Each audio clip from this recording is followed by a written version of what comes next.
Imaginez-vous en train de vous regarder dans le miroir dans 3 mois, à peine capable de reconnaître la personne que vous voyez. Une version plus forte, plus confiante et renouvelée de vous-même, celle que vous avez toujours rêvé d'être.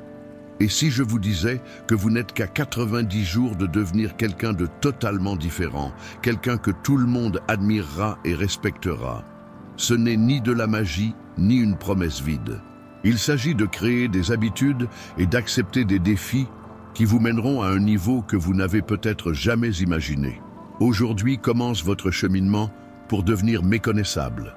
Avant d'aller plus loin, je vous demande de laisser dans les commentaires la phrase « Désormais, je choisis de vivre avec un but et du courage ».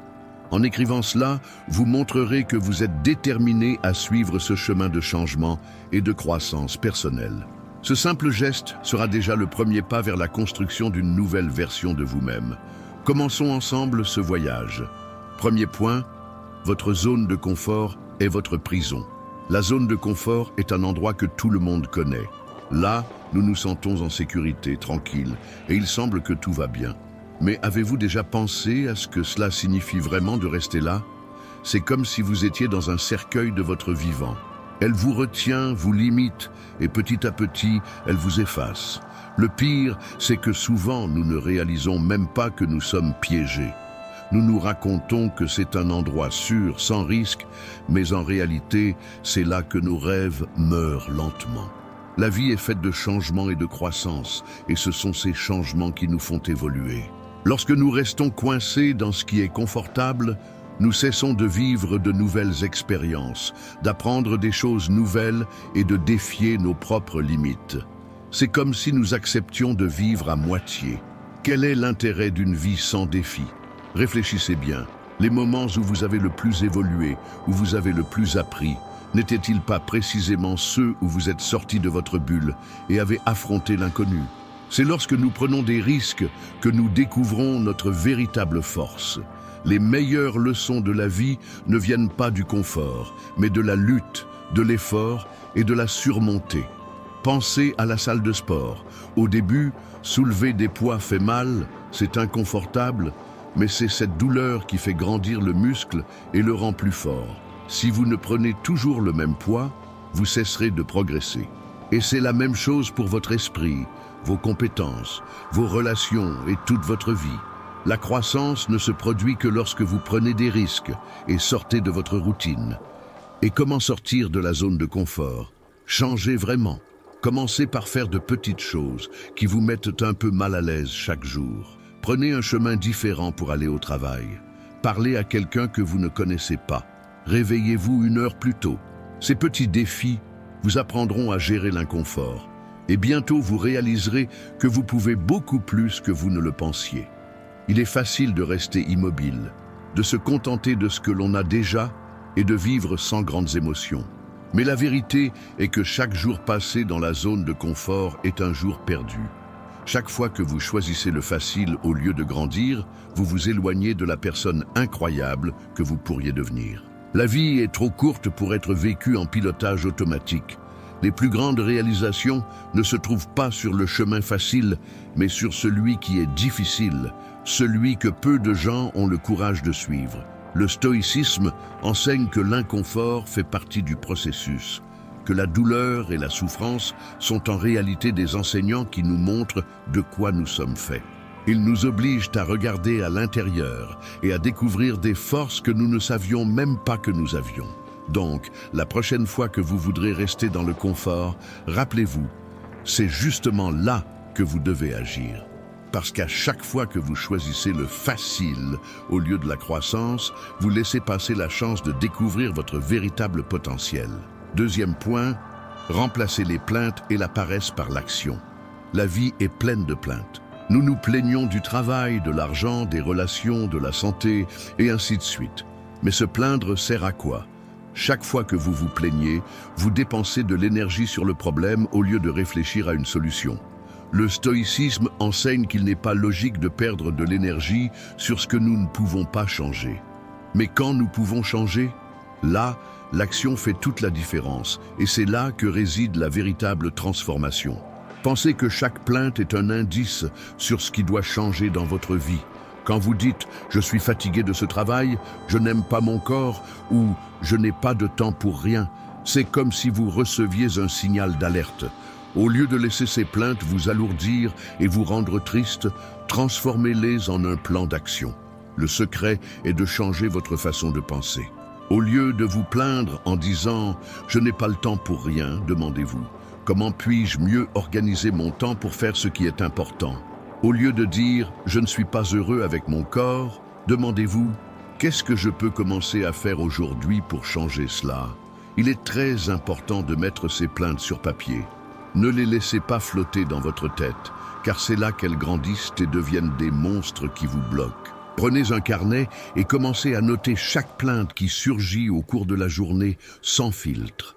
Rapidement, vous réaliserez que beaucoup sont répétés et en les regardant de l'extérieur, vous commencerez à voir certains schémas. Ces schémas révéleront les parties de votre vie où vous êtes bloqué et ces parties sont en réalité des opportunités de changement et d'action. Maintenant que vous avez identifié vos plaintes, il est temps de les transformer en véritables objectifs. Le problème de la procrastination et de la paresse est que souvent, nous ne savons même pas par où commencer. Nous sommes effrayés par l'ampleur du changement que nous voulons opérer et nous finissons par rester immobiles. C'est là que le fait de définir des objectifs clairs et des délais que nous pouvons respecter devient notre meilleure arme. Divisez ces objectifs en étapes petites. Il ne sert à rien de vouloir courir un marathon si vous n'avez même pas commencé à marcher. Pensez à ce que vous pouvez faire aujourd'hui, maintenant même. Si vous vous plaignez de ne pas avoir le temps de faire de l'exercice, engagez-vous à faire seulement 10 petites minutes d'activité physique aujourd'hui. Pas demain, ni la semaine prochaine, mais aujourd'hui. Le stoïcisme enseigne que nos vies sont définies par ce que nous faisons, pas par ce que nous pensons. Donc chaque fois que vous vous surprenez à vous plaindre, demandez-vous « que puis-je faire maintenant pour changer cela ?» Transformez la plainte en un plan, et le plan en une habitude quotidienne. Parce que le vrai changement ne se produit pas d'un coup. Il se produit par de petits pas fermes, qui avec le temps font toute la différence. Il est très facile de tomber dans le piège de la paresse. Nous trouvons toujours une excuse. « Je le ferai demain. Aujourd'hui n'est pas un bon jour. Je suis trop fatigué. » Mais la vérité est que demain n'est pas garanti. Le seul temps que nous avons est maintenant. Chaque fois que vous retardez l'action, vous perdez la chance de vous rapprocher de la vie que vous désirez tant. Alors, arrêtez d'attendre le moment parfait et commencez maintenant. Peu importe si le pas que vous faites est petit, ce qui compte, c'est d'avancer. La prochaine fois que vous vous plaignez, arrêtez-vous, respirez profondément et rappelez-vous, vous avez le pouvoir de changer votre réalité. Vous n'êtes pas prisonnier des situations. Vous êtes celui qui construit votre histoire. Choisissez de transformer votre plainte en un objectif clair et faites le premier pas, même s'il est minuscule, car c'est dans l'action que réside le véritable pouvoir. Troisième point, créer des attentes. C'est ouvrir la porte à la frustration. Les attentes sont des pièges que nous dressons nous-mêmes. Lorsque nous imaginons comment les choses devraient se passer, comment les gens devraient agir, ou même comment notre vie devrait être, nous créons de l'espace pour la déception et la douleur. Le problème, c'est que lorsque les choses ne se déroulent pas comme nous l'avions rêvé, nous ressentons de la frustration, un sentiment de trahison et parfois même de la misère. C'est comme si nous avions remis la clé de notre bonheur entre les mains des autres. La tristesse que nous ressentons ne vient pas des autres ou de la situation, mais de l'image que nous avons créée dans notre tête. En agissant ainsi, nous confions le contrôle de notre bien-être à quelque chose qui échappe à notre portée. Le stoïcisme nous enseigne que le début de l'infélicité réside précisément dans ces attentes que nous plaçons sur le monde et sur les autres. Et que se passe-t-il lorsque ces attentes concernent nous-mêmes ? Nous nous imposons d'énormes contraintes, voulant être parfaits tout le temps, sans jamais commettre d'erreur. Nous nous disons que nous devons toujours réussir, et lorsque nous n'y parvenons pas, nous avons l'impression d'avoir échoué, comme si nous n'étions pas à la hauteur. Mais qui a dit que la vie devait suivre le scénario parfait que nous avons imaginé? La vie est pleine d'imperfections, et c'est ce qui la rend belle. Lorsque nous lâchons prise sur les attentes, nous commençons à vivre la vie telle qu'elle est vraiment. Nous cessons d'attendre que tout se passe comme nous l'imaginons et nous commençons à apprécier ce qui se passe réellement. Les déceptions diminuent, car nous ne sommes plus enfermés dans une idée fixe. Nous commençons à voir les choses plus clairement et à accepter que le monde est instable, que personne n'est parfait, ni les autres, ni nous-mêmes. Et c'est à ce point d'acceptation que nous trouvons la véritable paix. Je me souviens d'une fois où j'attendais d'être promu au travail. Je m'étais engagé, j'avais donné le meilleur de moi-même et j'étais certain d'être reconnu. Mais la promotion ne vint pas. Au lieu de voir tout ce que j'avais accompli, je suis resté frustré et amer, pensant que mes efforts avaient été vains. C'est alors que j'ai compris que la douleur ne venait pas de l'absence de promotion, mais de l'attente que j'avais créée. Lorsque j'ai laissé cette idée de côté, j'ai pu voir à quel point j'avais grandi, appris et évolué, même sans la reconnaissance que je désirais tant. Ce qui faisait vraiment la différence n'était pas d'atteindre la destination, mais bien le chemin parcouru pour y arriver. Lorsque vous vous permettez d'apprécier chaque pas, chaque erreur et chaque petit avancement, vous commencez à réaliser que la véritable richesse réside dans le parcours et non dans le point d'arrivée. Les attentes vous empêchent de voir la beauté de ce qui se passe maintenant, à cet instant précis. Peu importe si vous n'avez pas encore atteint l'endroit où vous aimeriez être, ce qui compte vraiment, c'est que vous avancez, apprenez et vous améliorez. Le stoïcisme nous rappelle que nous ne pouvons pas contrôler tout ce qui se passe en dehors de nous, mais nous pouvons choisir comment nous allons réagir. Alors, que diriez-vous aujourd'hui de laisser de côté ces attentes qui vous retiennent? Que diriez-vous de vous permettre simplement d'être, sans attendre que tout soit parfait ou se déroule comme prévu? Vous commenceriez à ressentir une immense liberté, une paix qui n'arrive que lorsque nous cessons de nous battre contre la vie et apprenons à l'accepter telle qu'elle est. Le stoïcisme montre que nous ne devons pas nous accrocher à un résultat précis, mais plutôt nous concentrer sur ce que nous faisons et sur l'intention qui nous anime. Si vous avez donné le meilleur de vous-même, c'est déjà suffisant. Lorsque nous lâchons prise sur les attentes, nous nous libérons de la frustration et commençons à apprécier davantage le processus. Il ne s'agit pas de se conformer, mais de comprendre que la vie est faite de changements et que le seul temps que nous possédons réellement est le maintenant. Quatrième point, les amis ne restent pas pour toujours. Avoir des amis est l'une des plus grandes joies de la vie, mais c'est aussi quelque chose qui évolue. Il est normal de croire que les personnes qui sont avec nous aujourd'hui seront toujours là, mais la réalité est que tout a son temps. Les amitiés grandissent, changent et parfois se dissolvent. Cela ne signifie pas que quelque chose a mal tourné. C'est juste la vie qui suit son cours. Avec le temps, nos intérêts changent, nos expériences nous transforment, et ces amitiés d'autrefois peuvent simplement se dissiper. Le problème se pose lorsque nous insistons pour maintenir ces amitiés à tout prix. Lorsque nous faisons cela, nous nous faisons du mal, essayant de préserver quelque chose qui a déjà rempli son rôle. Le stoïcisme nous enseigne que nous devons accepter que les relations ont aussi leur fin, et que nous ne pouvons pas contrôler combien de temps quelqu'un restera dans notre vie. Ce que nous pouvons faire, c'est apprécier les moments que nous avons vécus et laisser aller quand il est temps. J'ai moi-même vécu cela. Des amis que je pensais être là pour toujours ont suivi d'autres chemins. Au début, j'ai ressenti de la tristesse et je me suis demandé où j'avais échoué. Mais ensuite, en réfléchissant calmement, j'ai compris que chaque amitié m'avait apporté quelque chose. Un enseignement, une phase, un bon souvenir. Au lieu de souffrir pour ce qui était terminé, j'ai choisi de remercier pour ce que j'avais vécu avec eux. J'ai appris que chaque personne qui passe dans notre vie laisse quelque chose d'important, une leçon, une nouvelle façon de voir le monde. Et c'est cela qui compte vraiment. Accepter que les amitiés changent nous fait vivre avec plus de gratitude. Au lieu de nous soucier de la durée de présence de quelqu'un, nous commençons à vraiment apprécier ce que nous pouvons vivre ensemble. Ce changement de perspective vous libère de la nécessité de contrôler tout et vous permet de vivre chaque amitié de manière plus légère. Car, au final, Ce qui rend une amitié spéciale, ce n'est pas le temps qu'elle dure, mais la qualité des moments que vous avez partagés. Être son propre meilleur ami est l'une des plus grandes leçons que l'on peut tirer de tout cela.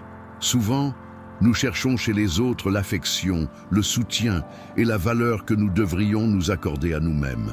Lorsque nous dépendons des autres pour nous sentir bien, nous devenons fragiles face aux déceptions.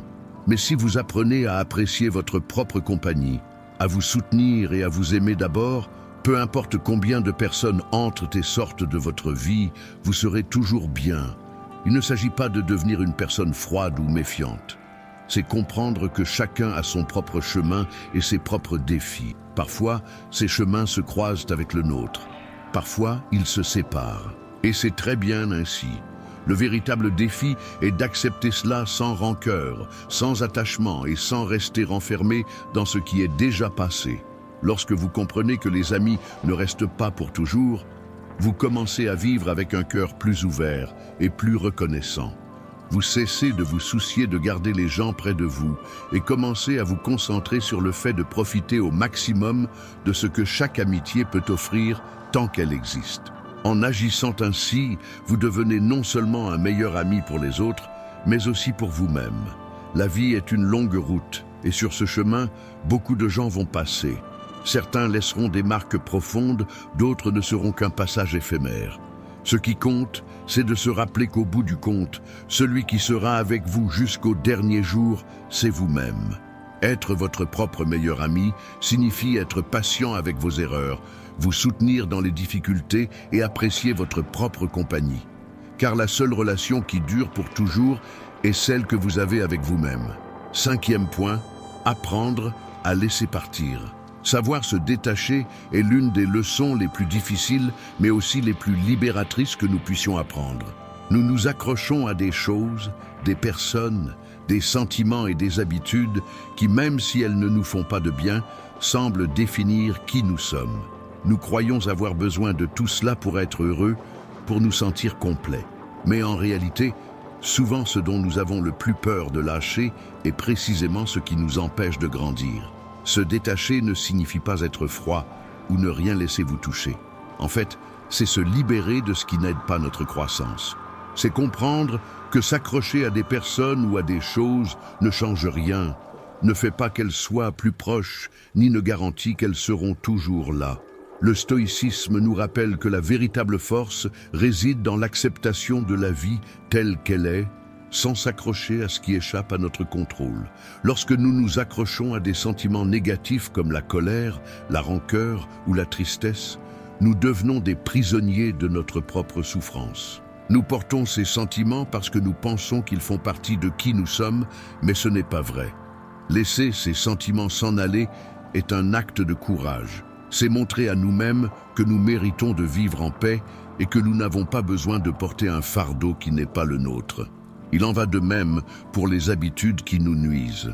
Souvent, nous restons coincés dans des comportements que nous savons préjudiciables, car d'une certaine manière, ils nous apportent du réconfort. Mais cette fausse sécurité est ce qui nous freine et nous empêche de grandir. Lorsque nous apprenons à abandonner ces mauvaises habitudes, nous faisons de la place pour créer de nouveaux comportements qui nous renforcent vraiment et nous poussent en avant.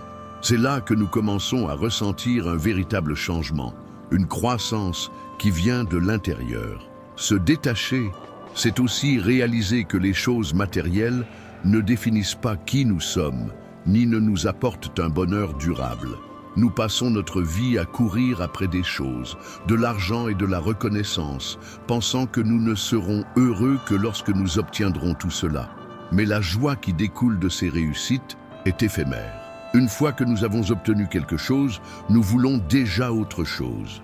Le détachement nous apprend à trouver de la joie dans ce que nous avons déjà, dans ce que nous sommes, sans avoir besoin de quelque chose d'extérieur pour nous sentir complets.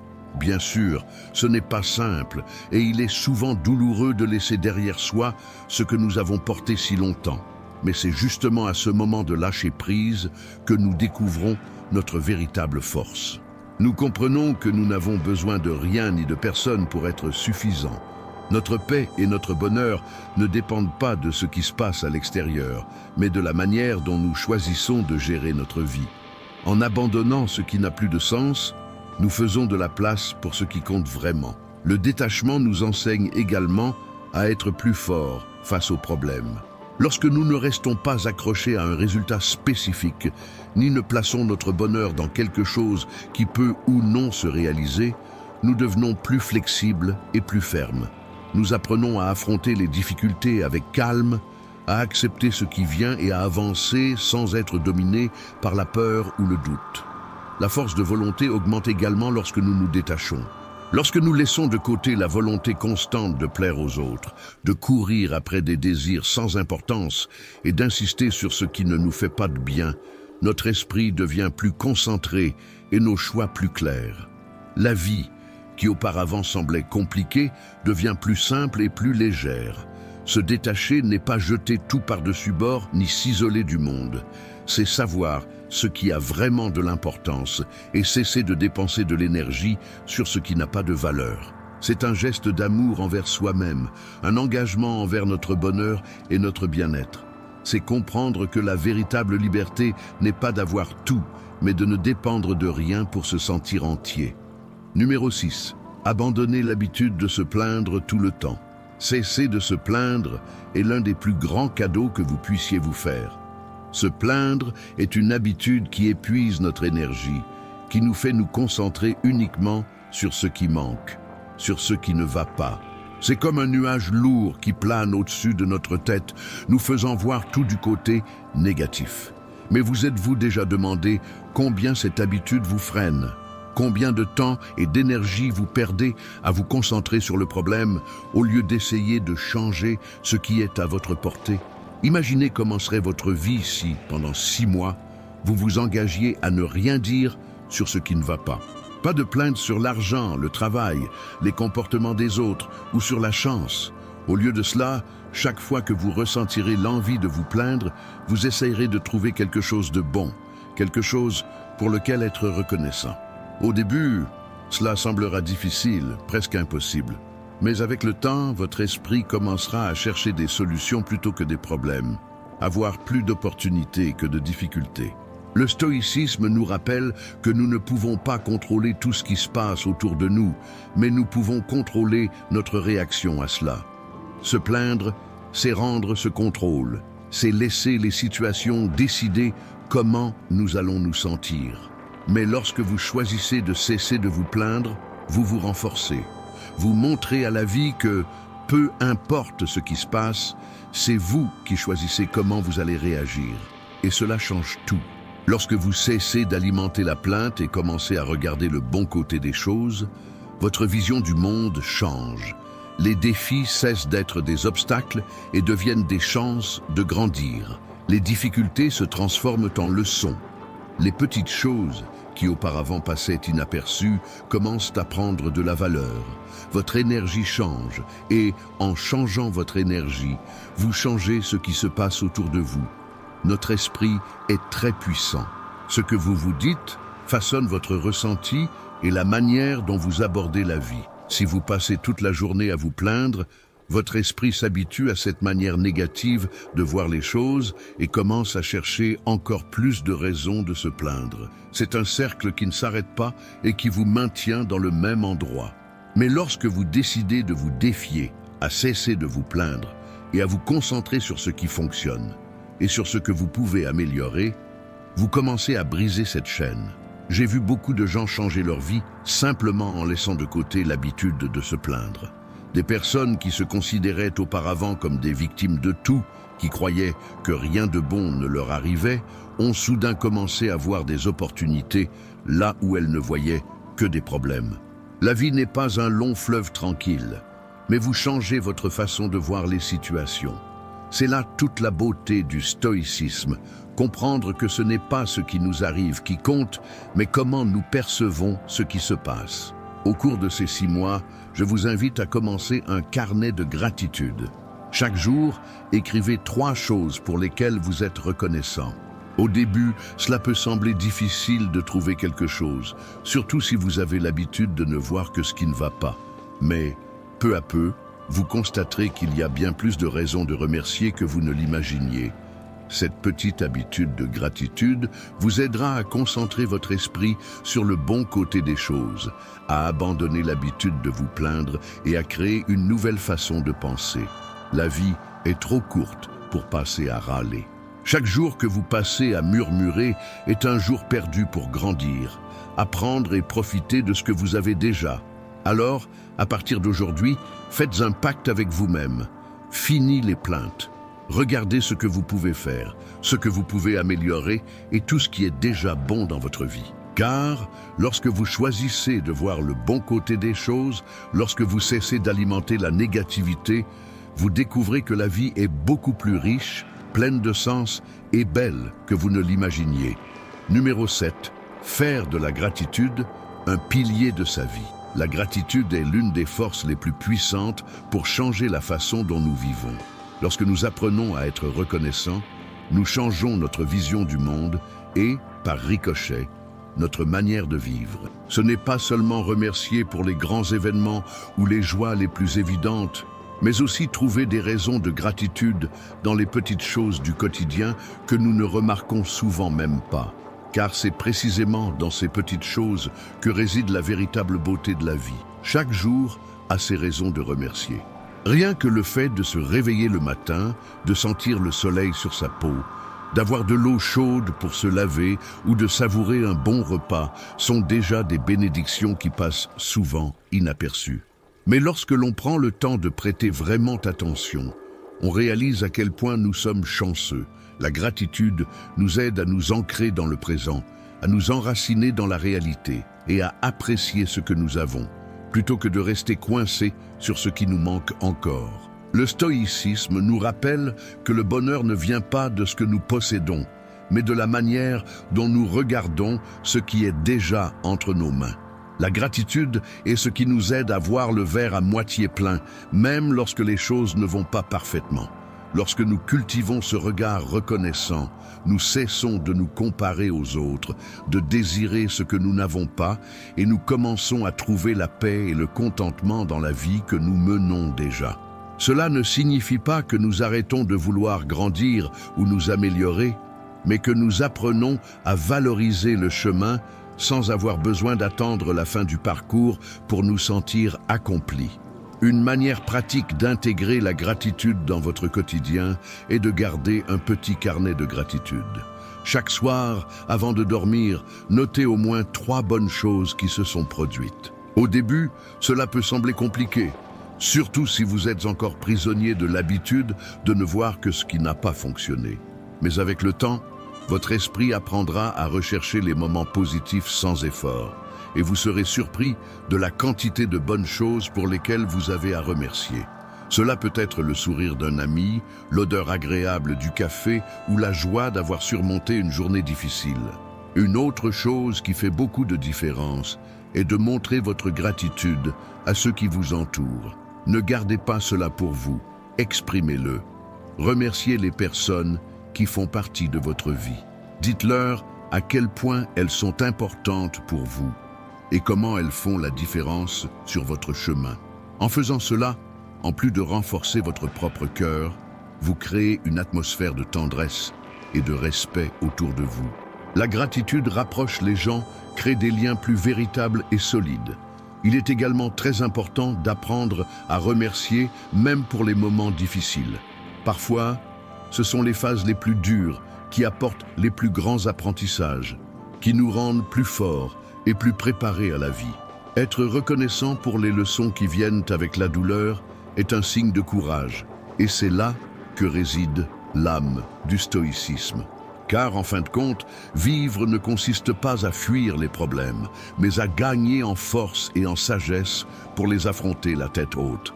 La gratitude change notre vision du monde, car elle nous enseigne que, même dans les mauvais jours, il y a toujours quelque chose de bon qui se passe. Lorsque nous pratiquons cela, la plainte perd de sa force, le victimisme s'évanouit, et nous commençons à vivre de manière plus responsable et consciente. Et c'est là que la vie devient plus légère, plus pleine de sens et plus connectée à ce qui est vraiment important. À partir d'aujourd'hui, je vous invite à faire de la gratitude le fondement de votre vie. Commencez à chercher ce qu'il y a de bon, à célébrer les petites victoires et à remarquer les belles choses que vous avez déjà. Car lorsque vous pratiquez la gratitude, vous réalisez que la vie, même avec ses imperfections, est un cadeau incroyable qui mérite d'être savouré à chaque instant. Numéro 8. Le sacrifice est indispensable. Sacrifier quelque chose fait partie du chemin pour obtenir ce qui a vraiment de la valeur. À une époque où tout le monde cherche des raccourcis, des solutions rapides et des moyens plus faciles, nous oublions que ce qui compte vraiment nécessite des efforts, de la dévotion et surtout du courage pour renoncer à certaines choses. C'est justement à travers le sacrifice que nous découvrons notre force, notre valeur et que nous nous rapprochons de la vie que nous désirons vraiment. Je me souviens d'un moment où j'ai dû faire un choix qui a tout changé. J'avais un emploi fixe, un bon salaire et le confort d'une vie que je connaissais déjà, mais au fond, je sentais que je ne vivais pas selon mes véritables désirs, que j'acceptais simplement une vie sécurisée mais vide. Abandonner cette sécurité, renoncer à ce qui était confortable pour courir après ce qui faisait battre mon cœur plus fort, a été l'une des décisions les plus difficiles que j'ai prises, mais aussi l'une des plus libératrices. En laissant de côté ce qui n'avait plus de sens, j'ai ouvert la voie à quelque chose de bien plus grand et de plus vrai. La réalité est que nous ne pouvons pas tout avoir. Si vous voulez réaliser vos rêves, si vous voulez être la meilleure version de vous-même, vous devrez faire des choix difficiles, laisser de côté les plaisirs rapides, les distractions qui vous éloignent de vos objectifs, et parfois même des personnes qui ne marchent pas dans la même direction que vous. Cela peut faire mal et, dans un premier temps, sembler que vous perdez plus que vous ne gagnez. Mais avec le temps, vous vous rendrez compte que ces sacrifices sont précisément ce qui vous conduit à une vie plus authentique et alignée avec ce qui compte vraiment pour vous. Le stoïcisme nous invite à examiner de près ce qui a véritablement de la valeur dans notre vie. Que voulez-vous vraiment? Qu'est-ce qui vous fait sentir vivant? Lorsque ces réponses deviennent claires, les sacrifices deviennent plus faciles à comprendre, car vous réalisez que vous ne perdez pas seulement quelque chose, mais que vous investissez dans ce qui compte vraiment. Chaque renonciation, chaque inconfort est un pas supplémentaire vers vos rêves. C'est un signe que vous êtes sur la bonne voie. Souvent, nous nous accrochons à ce qui est connu par peur de changer et de renoncer. Nous nous disons que nous ne pouvons pas abandonner certaines choses, que nous ne pouvons pas laisser certaines habitudes ou conforts. Mais avez-vous déjà pensé que rester dans votre zone de confort peut vous coûter bien plus cher que vous ne l'imaginez? Chaque fois que nous choisissons le chemin le plus facile, nous perdons l'opportunité de grandir, de réaliser notre potentiel et de vivre la vie que nous voulons vraiment. Au final, le sacrifice est le prix de la grandeur. C'est renoncer à ce qui ne sert plus pour faire place à ce qui fait vraiment la différence. Et lorsque vous avez le courage de faire face à la douleur, à la peur et au doute, vous découvrez que vous êtes capable de bien plus que vous ne le pensiez. Le sacrifice n'est pas une punition, c'est un acte d'amour-propre. C'est la preuve que vous êtes prêt à vous battre pour vos rêves et à construire une vie pleine de sens. Alors, posez-vous la question. Que voulez-vous vraiment? Et ensuite, demandez-vous, que seriez-vous prêt à abandonner pour y arriver? Car au final, c'est le sacrifice qui transforme les désirs en réalité et vous permet de vivre de manière authentique et avec le cœur en paix. Numéro 9. Arrêtez de courir après l'amour. Cessez de poursuivre l'amour est l'une des plus grandes preuves d'amour-propre que vous puissiez vous offrir. Souvent, nous nous retrouvons à chercher désespérément quelqu'un qui nous complète, qui nous fait sentir importants, comme si l'affection d'une autre personne était le remède à nos insécurités et à nos vides intérieurs. Mais la vérité est que l'amour n'est pas quelque chose que l'on chasse, c'est quelque chose que l'on attire. Lorsque vous vivez de manière authentique, en vous concentrant sur l'être humain que vous pouvez être et en prenant soin de votre bonheur, l'amour apparaît naturellement. Le problème de courir après l'amour, c'est qu'en chemin, nous nous perdons souvent. Nous essayons de nous façonner selon ce que nous pensons que les autres veulent. Nous cachons des parties de qui nous sommes, tout cela pour plaire. Mais en faisant cela, nous perdons notre essence. Et l'amour véritable, celui qui en vaut la peine, n'arrive que lorsque vous êtes vous-même, sans masque, avec toutes vos qualités et imperfections. C'est dans l'authenticité qu'une véritable connexion naît. Je me souviens d'une période de ma vie où je pensais que si je n'avais personne à mes côtés, il y avait quelque chose de mal chez moi. Je sortais, essayais de m'intégrer, me conformais à des normes qui n'étaient pas les miennes. Mais tout ce que j'arrivais à faire, c'était me sentir encore plus seul et perdu. C'est alors que j'ai décidé d'arrêter de courir après l'amour et de commencer à me concentrer sur moi-même, sur mes rêves, mes intérêts et ma croissance personnelle. Tout a commencé à changer. J'ai commencé à aimer ma propre compagnie, à trouver de la joie dans mes objectifs et à comprendre que je n'avais besoin de personne pour me sentir entier. Le stoïcisme enseigne que nous n'avons pas de contrôle sur ce que les autres pensent, ressentent ou font. L'amour ne peut pas être forcé, acheté ou exigé. C'est un cadeau qui apparaît quand on s'y attend le moins, quand nous vivons de manière authentique. Au lieu de gaspiller votre énergie à chercher quelque chose à l'extérieur, utilisez ce temps pour mieux vous connaître, développer vos talents et vivre avec un but. Lorsque vous cessez de courir après l'amour, vous réalisez que la vie a beaucoup plus à vous offrir. Vous commencez à apprécier les petits moments, à apprécier d'être seul et à construire une vie qui vous rend heureux en vous-même. Et c'est précisément à ce moment-là, quand vous n'avez besoin de personne pour vous sentir complet, que l'amour véritable peut se manifester, car le véritable amour naît entre deux personnes qui sont déjà bien avec elles-mêmes et qui choisissent d'être ensemble, non pas par nécessité mais par désir. Arrêter de courir après l'amour ne signifie pas se fermer au monde ou devenir froid. Cela signifie en réalité être ouvert à recevoir de l'amour, mais ne pas en dépendre pour être heureux. C'est changer de perspective. C'est décider que votre bonheur ne dépendra pas de l'autre. Lorsque vous apprenez à vous réjouir de qui vous êtes et de votre parcours, l'amour qui arrive est beaucoup plus sincère, car vous ne cherchez pas quelqu'un pour combler un vide. Vous êtes déjà entier.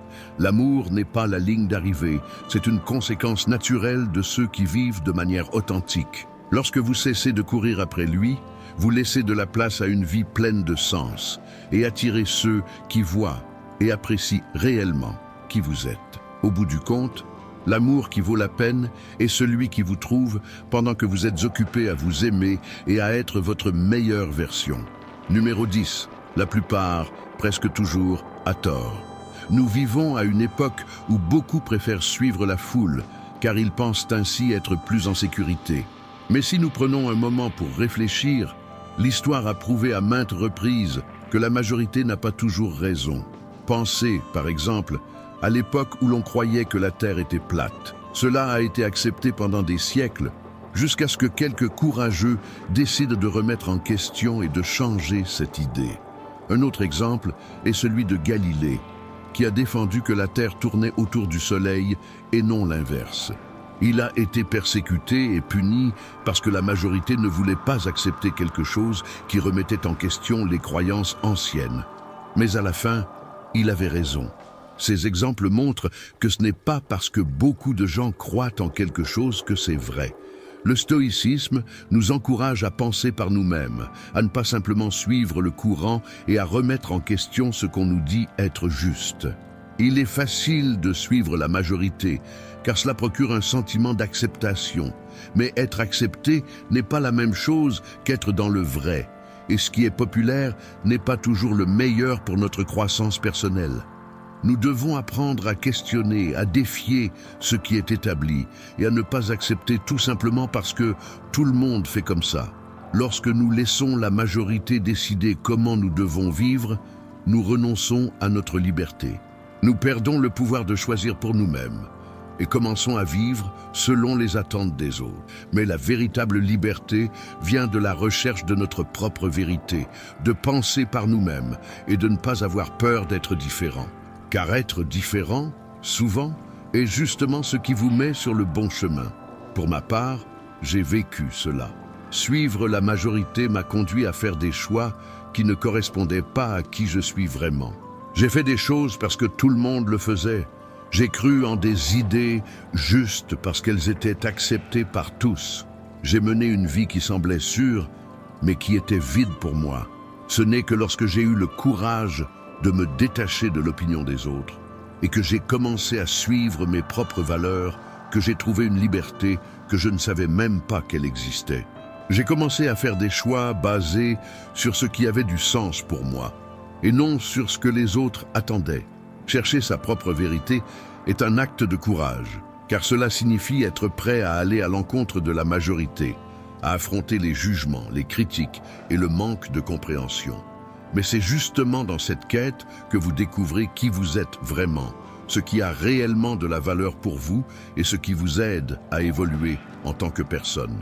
Il ne s'agit pas d'être rebelle par simple entêtement, mais d'être authentique, de vivre selon ce en quoi vous croyez et non selon ce que les autres pensent que vous devriez croire. La plupart des gens suivront le chemin le plus simple, celui qui procure un sentiment de sécurité et d'acceptation. Mais si vous voulez une vie authentique et pleine de sens, vous devez être prêt à abandonner cette fausse sécurité, à questionner ce que tout le monde accepte sans réfléchir et à poursuivre votre propre vérité.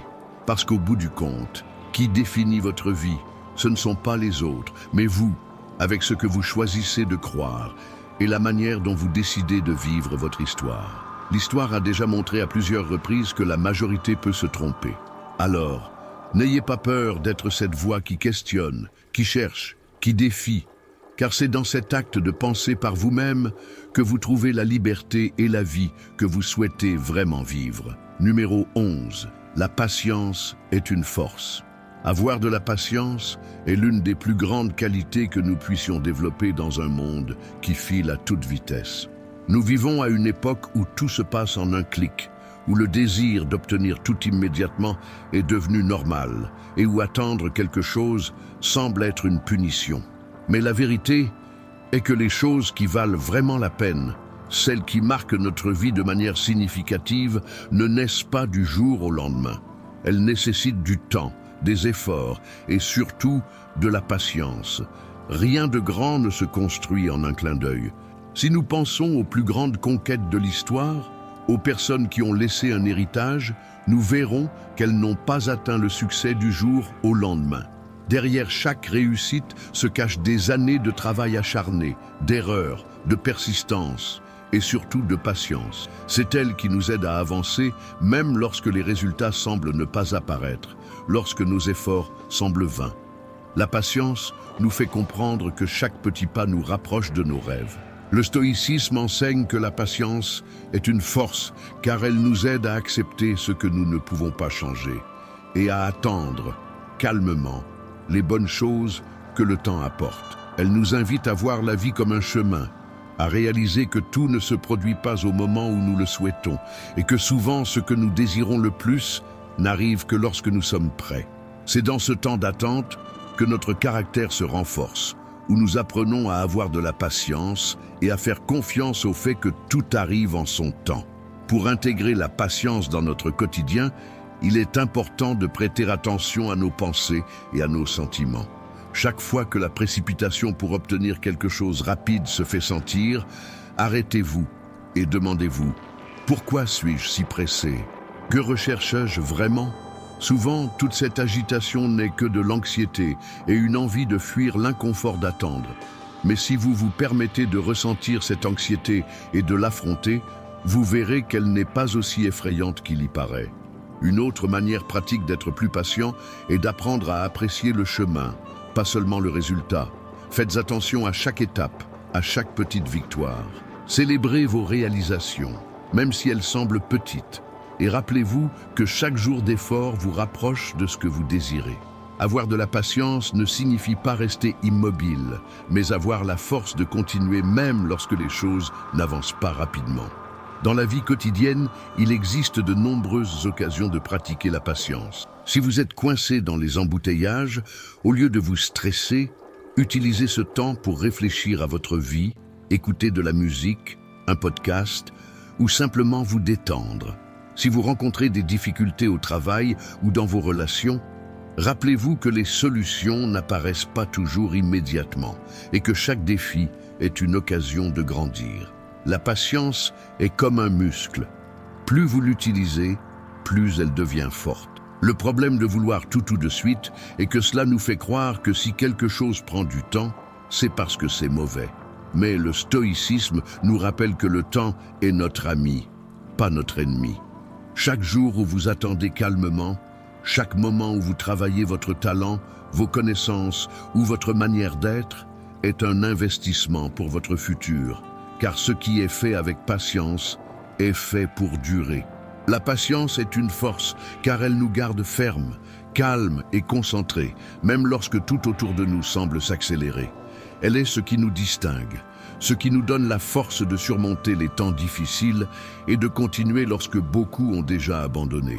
Alors, dans un monde qui veut tout pour hier, choisissez d'être patient, car les fruits qui viennent avec la patience sont les plus doux, les plus authentiques, et ceux qui rendent vraiment la vie digne d'être vécue. Numéro 12. Lâcher prise des choses matérielles et émotionnelles. Se détacher est l'une des attitudes les plus puissantes que nous puissions développer pour atteindre véritablement la liberté et la force intérieure. Nous vivons dans un monde qui nous pousse sans cesse à vouloir plus de biens, plus de reconnaissance, plus de garanties. Mais la vérité est que plus nous nous accrochons à des biens ou à des sentiments que nous considérons comme essentiels, plus nous devenons prisonniers de ceux-ci. Nous commençons à nous définir par ce que nous avons ou par ce que nous ressentons, et nous oublions que notre véritable essence ne dépend de rien de tout cela. Le détachement matériel nous invite à regarder autour de nous et à réfléchir. Combien de ce que nous avons est vraiment nécessaire? Nous nous accrochons à des objets qui, avec le temps, perdent leur valeur, ne devenant que des fardeaux que nous transportons sans nous en rendre compte. Mais que se passerait-il si vous décidiez, au cours des 90 prochains jours, de vous défaire de quelque chose que vous pensez ne pas pouvoir vivre sans? Cela pourrait être ce vêtement qui est resté inutilisé dans votre armoire pendant des mois, ces objets rangés qui n'occupent que de l'espace, ou même l'habitude d'acheter quelque chose de nouveau chaque fois que vous ressentez un vide. En laissant ces choses derrière vous, vous réalisez que vous avez besoin de bien moins que ce que vous imaginiez. Et c'est dans cet acte de lâcher prise que vous trouvez une légèreté et une paix que l'argent ne peut pas acheter. En ce qui concerne le détachement émotionnel, c'est encore plus difficile. Nous nous accrochons à des sentiments qui nous donnent une fausse sensation de sécurité, même lorsqu'ils nous blessent. Nous nous accrochons à des rancœurs, des peurs et de l'orgueil, pensant qu'ils font partie de qui nous sommes. Mais ils sont passagers. Nous apprenons que ressentir tout intensément nous rend authentiques. Mais le stoïcisme enseigne que la véritable force réside dans le fait de regarder nos émotions sans en être dominé. Ainsi, au cours des 90 prochains jours, essayez d'identifier une émotion qui vous retient et pratiquez le lâcher-prise. Lâcher, prise et prendre des initiatives. Il peut s'agir de l'habitude de se faire passer pour une victime, de la colère d'une personne qui vous a blessé ou du besoin constant d'obtenir l'approbation des autres. Laissez le sentiment exister, mais ne construisez pas votre vie autour de lui. Observez-le, comprenez d'où il vient, puis laissez-le partir. En faisant cela, vous réaliserez que la force ne réside pas dans ce que nous ressentons, mais dans la façon dont nous choisissons de réagir. Lâcher prise est un acte de courage, un entraînement à l'autocontrôle qui nous apprend à être plus résilients. Car lorsque nous cessons de dépendre de choses et d'émotions, nous découvrons que nous sommes beaucoup plus forts que nous ne le pensions. Nous réalisons que nous n'avons pas besoin de tout cela pour être complets. Et nous nous libérons du poids de tant d'attentes et du désir de tout contrôler, trouvant une sérénité qui ne s'achète pas. Le stoïcisme nous rappelle que tout passe. Les choses et les sentiments viennent et s'en vont. Et s'accrocher à eux ne fait que nous éloigner de la véritable paix. Lorsque nous pratiquons le lâcher-prise, nous entraînons notre esprit à mieux gérer la vie. Nous nous préparons au changement, aux pertes qui font partie du chemin, et nous apprenons à apprécier ce que nous avons tant que c'est là, sans cette nécessité de vouloir tout garder pour toujours. Lâcher prise n'est pas une faiblesse, c'est une force. Cela montre que vous êtes capable d'affronter l'inconfort et de prouver que votre bonheur ne dépend de rien d'extérieur. En renonçant à ce que vous pensiez indispensable, vous découvrez ce qui fait vraiment la différence. Alors, utilisez ces 90 prochains jours comme un défi personnel. Choisissez quelque chose, qu'il s'agisse d'un objet ou d'un sentiment, que vous pouvez laisser derrière vous. Observez comment vous vous sentez, comment votre vision change et comment, à la fin de ce processus, vous vous sentez plus libre, plus fort et en paix avec vous-même. Parce que le véritable pouvoir ne réside pas dans ce que vous avez, mais dans votre capacité à laisser aller et à suivre votre chemin. Numéro 13. Éliminez les pensées négatives. Les pensées négatives sont comme des taches sur les murs de notre esprit. Imaginez que vous êtes dans une pièce qui a déjà été nettoyée, éclairée et pleine de vie. Avec le temps, de petites taches commencent à apparaître. Au début, elles ne retiennent même pas trop l'attention. Peut-être que vous les ignorez, mais si vous laissez passer, ces taches s'étendent et quand vous vous en apercevez, la pièce est complètement envahie par l'obscurité, cachant la beauté qui s'y trouvait. C'est ainsi que les pensées négatives agissent. Elles s'introduisent lentement dans votre esprit et si vous ne veillez pas, finissent par tout dominer. Chaque fois que vous pensez que vous n'êtes pas assez bon, que vous ne parviendrez pas à réaliser vos rêves ou que vous ne méritez pas d'être heureux, vous ajoutez une tâche à ce mur. Plus ces pensées persistent, plus il devient difficile de voir la lumière, jusqu'à en oublier ce que c'était que d'avoir un esprit léger et tranquille. Le premier pas pour nettoyer ces tâches est d'admettre qu'elles existent. Il n'est pas possible de faire comme si ces pensées n'étaient pas là. Il ne s'agit pas de balayer sous le tapis. Le stoïcisme enseigne que nous ne sommes pas nos pensées ou nos sentiments, nous sommes ceux qui les observons. Lorsque vous prenez conscience de ces pensées négatives, vous commencez à les éliminer. Il ne s'agit pas de lutter contre elles avec force, mais simplement de cesser de leur prêter attention, de nourrir ces idées.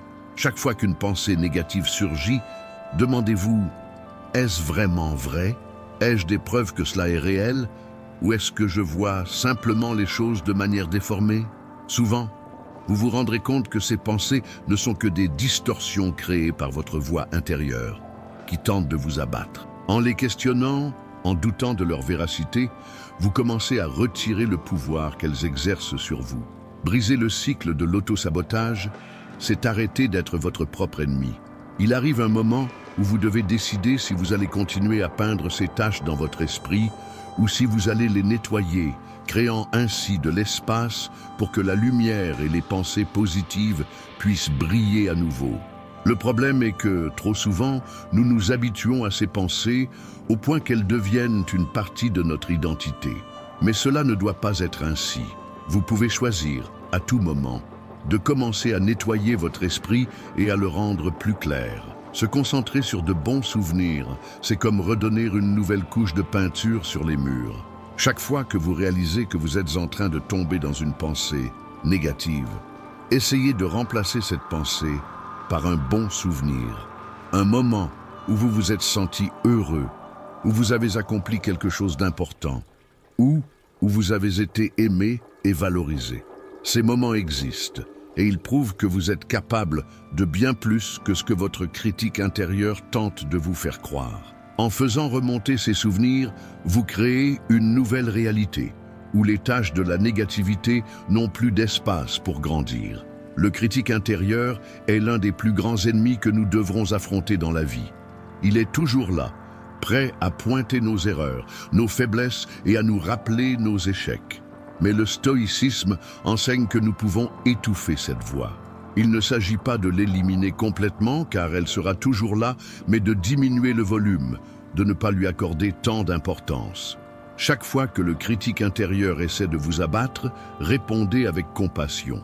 Rappelez-vous que vous êtes humain, que vous apprenez et que vous méritez le même amour et le même respect que vous accorderiez à quelqu'un que vous aimez. Nettoyer les pensées négatives est un travail quotidien.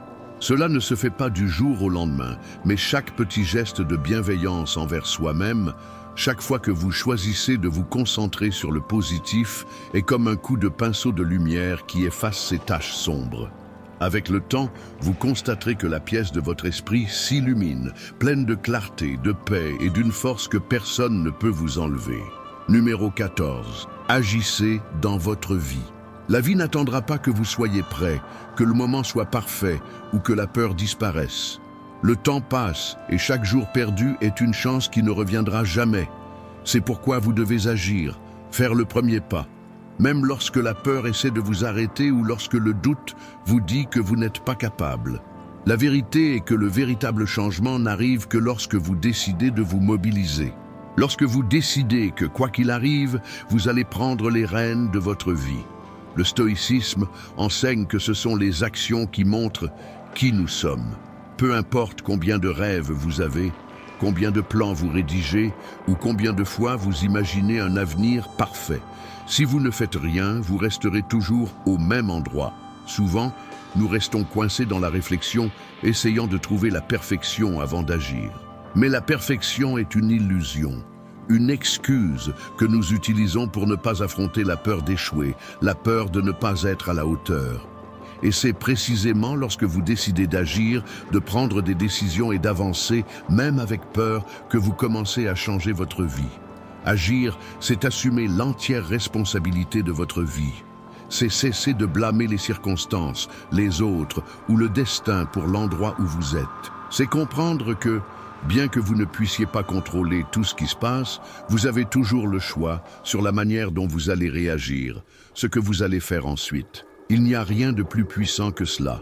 Savoir qu'en dépit de tout, vous contrôlez votre destin. Chaque jour où vous choisissez de ne pas agir est un jour supplémentaire où vous choisissez de rester là où vous êtes. Chaque excuse que vous vous donnez est une barrière que vous placez sur votre propre chemin.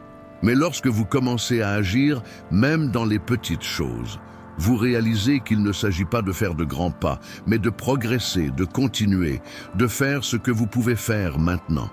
Chaque geste que vous posez, aussi petit soit-il, s'additionne. C'est comme une boule de neige qui, avec le temps, devient une force invincible. L'inconfort est le signe que vous êtes en train de grandir, que vous sortez de votre zone de confort et que vous affrontez l'inconnu. Au lieu de fuir cet inconfort, embrassez-le. Laissez-le vous rappeler que vous êtes vivant, que vous prenez des décisions qui affectent réellement votre vie. Parce qu'en fin de compte, rien de grand n'est accompli sans inconfort. Le confort est l'ennemi du progrès. C'est là que les rêves vont pour mourir. Agir demande du courage. Et c'est ce courage qui vous mènera à conquérir ce que vous voulez. La vie n'attendra pas que vous vous sentiez en sécurité ou prêt. Ne restez pas à attendre que tout soit parfait, que les choses s'arrangent d'elles-mêmes. Décidez aujourd'hui d'agir, d'avancer, même avec des doutes, des peurs et des incertitudes, car chaque pas que vous faites, aussi petit soit-il, vous rapproche de la vie que vous désirez, de la personne que vous voulez être. Assumer la responsabilité de votre vie signifie accepter que personne d'autre ne le fera à votre place.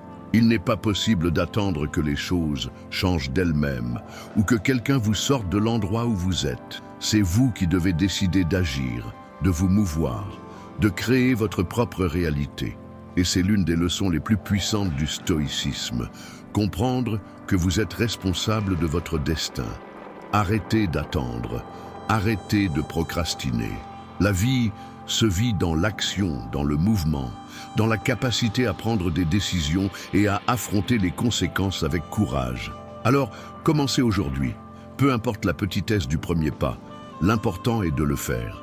Parce que le véritable échec n'est pas de faire des erreurs, mais de rester immobile, à regarder le temps passer en attendant le moment parfait. L'action est le pont entre ce que vous êtes et ce que vous pouvez devenir. C'est le chemin vers une vie avec un but, de la croissance et de l'accomplissement. Numéro 15. Pensez à votre mortalité. Memento mori. Memento mori. Rappelez-vous que vous allez mourir. C'est l'une des leçons les plus puissantes du stoïcisme.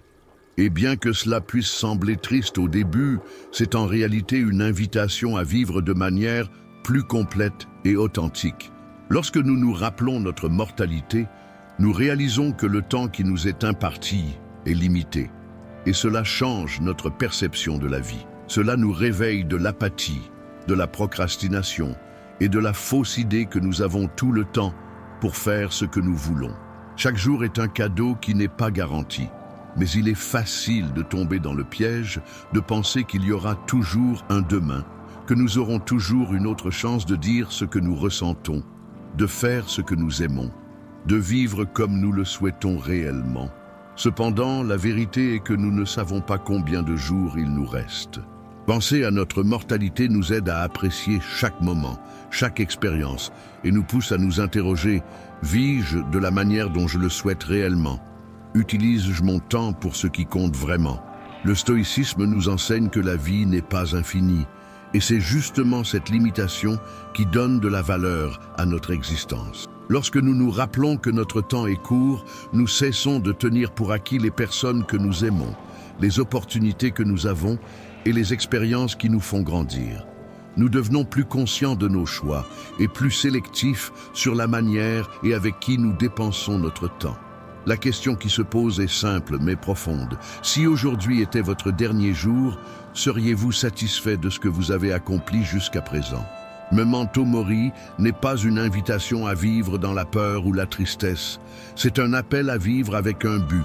Souvent, nous remettons à plus tard nos rêves, pensant qu'il y aura un moment parfait pour les réaliser. Mais ce moment ne viendra pas. La vie se déroule maintenant, à cet instant précis.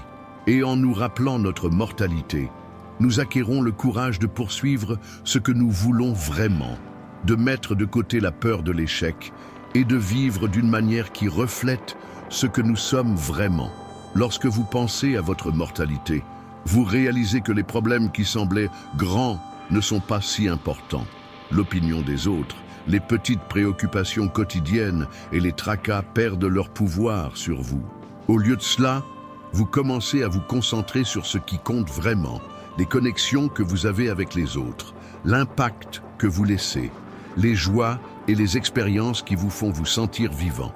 Ce rappel constant de notre fragilité nous enseigne également à être plus bienveillants, tant envers les autres qu'envers nous-mêmes.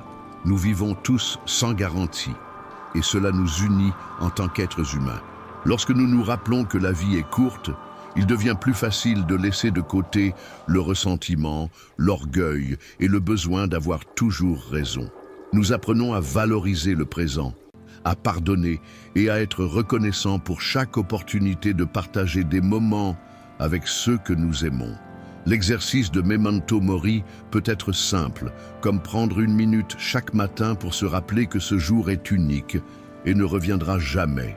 Ou avant de dormir, réfléchir à la façon dont vous avez vécu la journée et si c'était en accord avec vos valeurs et vos rêves. Cette habitude vous aidera à avoir une vision claire pour ne pas laisser la vie passer en vain et vous rappeler qu'au final, il ne s'agit pas de combien de jours nous avons vécu, mais de combien de vies nous mettons dans chacun d'eux.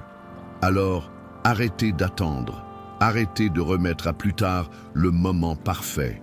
Vivez en ayant conscience que votre temps est limité et utilisez cette connaissance pour devenir la personne que vous voulez être.